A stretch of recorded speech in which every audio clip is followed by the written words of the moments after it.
नमस्कार मु शशि आपण मानक पई नहीं आछि पुणी गोटे नुआ रेसिपी नड़िया चटणी।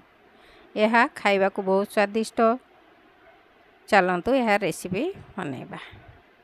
ये देखंतु मु नड़िया किछि कोरिकी नेइछि रसुण कंचा लंका आउ कोन पकोछि ता धरे मु देखैबी। ये देखंतु तेंतुली किछि मु भिजेकी रखिछि लूण बस एतिकी जिनिस रे हमर तैयारी हेबो नड़िया चटणी। यह भात रुटी पिठा जेकोसी सांगरे खाइबा को बहुत भल लगे।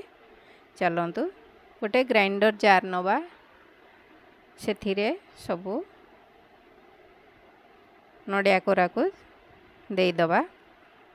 पुणी जो कंचा लंका आमे रखितले ताकू देबा। जदि पिला मान को पई करूथिबे कंचा लंका अवॉइड करिवे।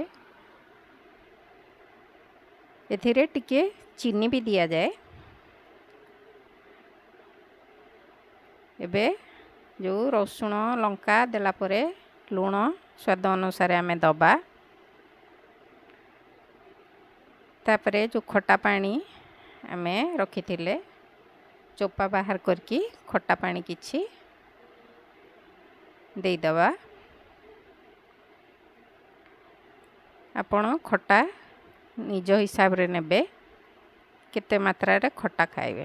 ते हाफ टी स्पून मात्र चीनी नेली। एबे यहा को आमे भलो भाव रे ग्राइंडिंग करनबा।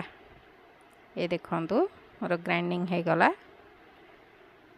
हमर चटणी एबे रेडी हे गला सर्व करिया पई। मात्र अल्प कईटा जिनिस रे यह तैयारी हुए आ बहुत स्वादिष्ट। आपण माने भी घरे एमिति करिकी खाआंतु। जदि मोर रेसिपीटी आपन को भलो लागिवो, जदि मो चैनल रे केही न्यू थिबे निश्चय सब्सक्राइब करबा सहित बेल आइकन प्रेस करनेबे।